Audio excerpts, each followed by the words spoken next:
8 জুলাইত ঘৰটো ভাঙিছিলে মই 8 জুলাইত আহিছিলোঁ আপোনালোক সবকে লগ পোৱা নাই লগ পালোঁ আৰু পুলিচে মানে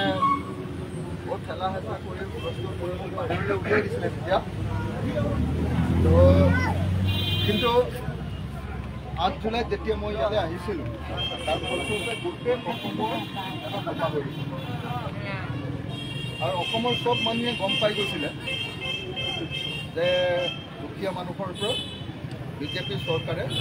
হিমন্ত বিশ্ব শৰ্মা চৰকাৰে অত্যাচাৰ কৰিছে আৰু মই যিহেতু আহিলোঁ উপায় নাপায় বাকী ৰাজনৈতিক দলবিলাকো ইয়ালৈ আহিবলৈ তেতিয়া বাধ্য হৈছিল নহ'লেতো কোনো পাৰ্টি এনেকৈ মানুহৰ দুখীয়া মানুহৰ কাৰণে নাহে হয়নে নহয় ঘৰ ভঙাৰ পাছত এনেই কিবা এটা দিবলৈ আহে কিন্তু ঘৰ ভঙাৰ সময়ত নাহে কোনো তো এবাৰ মই যিহেতু আহি গ'লোঁ বাকীবিলাকৰ উপায় নাইকিয়া হৈ গ'ল বাকীবিলাকো আহিবলৈ বাধ্য হৈছিলে কংগ্ৰেছ AIDF এইবিলাকৰ পিছত আহিবলৈ বাধ্য হৈছিল এতিয়া মই ইয়াৰ পৰা গৈয়ে তাৰ পিছদিনা অসমৰ মুখ্যমন্ত্ৰীক লগ ধৰিছিলোঁ মই মেমৰ নামখন আপোনালোকক দেখুৱাব কৈছিলোঁ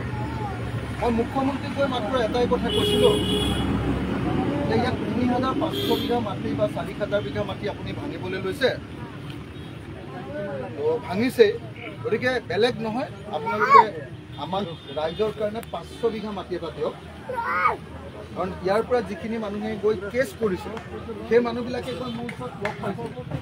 আৰু আমাৰ নাতিমূলককে ধৰি আমাৰ কৃষকমুখী মানুহবিলাক আৰু ৰাইজৰ দলৰ মানুহবিলাকে মোক কৈছিলে যে অন্ততঃ 1 টুকুৰা মাটি 500 বিঘা মাটি এটা দিলে চব মানুহবিলাকক আমি একেলগে ৰাখিব পাৰিম সেইকাৰণে গৈ মই অসমৰ মুখ্যমন্ত্ৰীক লগ ধৰিছিলোঁ মেমৰেণ্ডাম লৈ গৈছিলোঁ আৰু মুখ্যমন্ত্ৰীয়ে সেইটো দিম বুলি আৰু দিব লাগে বুলি অসমৰ চিফ ছেক্ৰেটাৰীলৈ লিখি মোৰ হাততে পঠিয়াই দিছিলে যে এই কামটো কৰাটো ষ্টাৰ্ট কৰা মাটি বিচৰাটো ষ্টাৰ্ট কৰা মাটি বিচৰা মানে মই কৈছিলোঁ যে য'ত 4000 বিঘা ভাঙিব তাৰে এটা তেওঁ মোক কৈছিলে নহয় বেলেগ এটা ঠাইত আমি মাটি বিচাৰিছোঁ মই কৈছোঁ সেইটো ঠাইলৈ মানুহ নাযায় সেইটো বহুত বানপানী হয় তাত মানুহ থাকিব নোৱাৰে সেইটো একেবাৰে চৰ সেইটো এতিয়ালৈকে চৰটো মানুহ থাকিব পৰা হোৱাই নাই গতিকে তালৈ মানুহ নাযায় এতিয়া তেওঁ কৈছিলে যে ঠিক আছে মই 500 বিঘা মাটিটো কথা পাতিবৰ কাৰণে চিফ ছেক্ৰেটাৰীক দায়িত্ব দিছোঁ কিন্তু তাৰপিছত মোৰো বহুত প্ৰগ্ৰেম থাকিলে মই চিফ ছেক্ৰেটাৰীৰ ওচৰলৈ এতিয়ালৈকে যাব পৰা নাই সেই ফাইলটো মোৰ টেবুলৰ ওপৰতে ৰাখি মই সেইকাৰণে ডেট এটা চাই ল'ব খুজিছিলোঁ কোনদিনা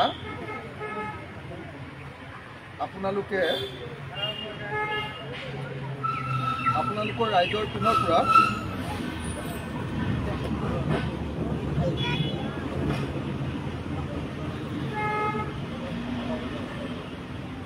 মই পাৰিম এতিয়া আজিকালি 27 কাইলৈতো দেওবাৰ পৰিলে ন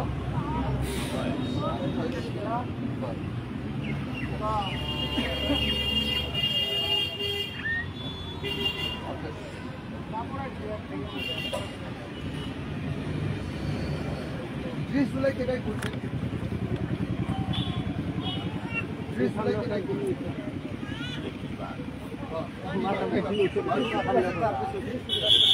30 জুলাই তাৰিখৰ দিনা আপোনালোকৰ পিনৰ পৰা মোক 5জন বা 6জন মানুহ দিয়ক অলপ কথা ক'ব পৰা মই সেই মোক যিখিনি CMA দিবৰ কাৰণে চিফ ছেক্ৰেটাৰীলৈ লিখি দিছিলে এই কাগজখিনি মোৰ টেবুলতে ৰাখি থৈছোঁ সেইখিনি লগত মই চিফ ছেক্ৰেটাৰীৰ ওচৰলৈ যাম আপোনালোকৰো 5জন মানুহ যাব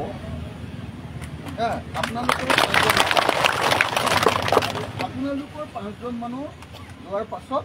গোটেই কথাখিনি ফাইনেল কৰিম আৰু যদি সম্ভৱ হয় আপোনালোকক লগত লৈ মই এবাৰ চিফ মিনিষ্টাৰৰ ওচৰতো যদি পাৰ্মিশ্যন দিয়ে আৰু এপইণ্টমেণ্ট যদি দিয়ে চিফ মিনিষ্টাৰৰ ওচৰতো আপোনালোকক লগ ধৰাই আচলতে মাটি দিব নে নিদিয়ে সেইটো কথা পায় যদি সম্ভৱ হয় নহ'লে চিফ ছেক্ৰেটাৰীৰ লগত কথা পতাম মই এতিয়া চিফ ছেক্ৰেটাৰীৰ লগত ইয়াৰ পৰা ওলাই গৈ চিফ ছেক্ৰেটাৰীৰ লগত আপোনালোক আৰু মোৰ এপইণ্টমেণ্টৰ কাৰণে কথা পাতিবৰ কাৰণে টাইম এটা লৈ ল'ম তো কেই তাৰিখ বুলি ক'লোঁ 30 জুলাই মই লখিমপুৰৰ পৰা আহিম অৱশ্যে সেইকাৰণে ধৰক আবেলি ভাগত কৰিব লাগিব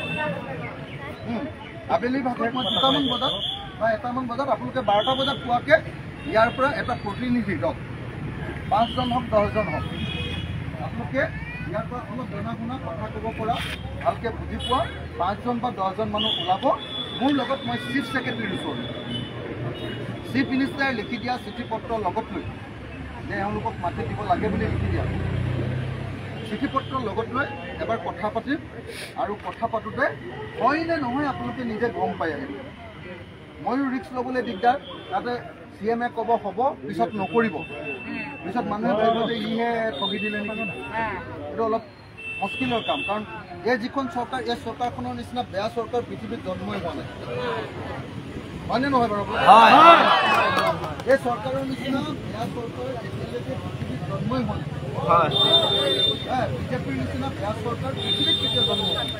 হয়নে নহয় আৰু সেইকাৰণে এই চৰকাৰখনৰ ওচৰলৈ যাবলৈকে মন নাযায় কিন্তু ৰাইজৰ যেতিয়া ইমান ডাঙৰ বিপদ হয় তেতিয়াহ'লে নগ'লেও কোনো উপায় নাথাকে সেইকাৰণে অহা 30 তাৰিখৰ দিনা আপোনালোকৰ কাৰোবাক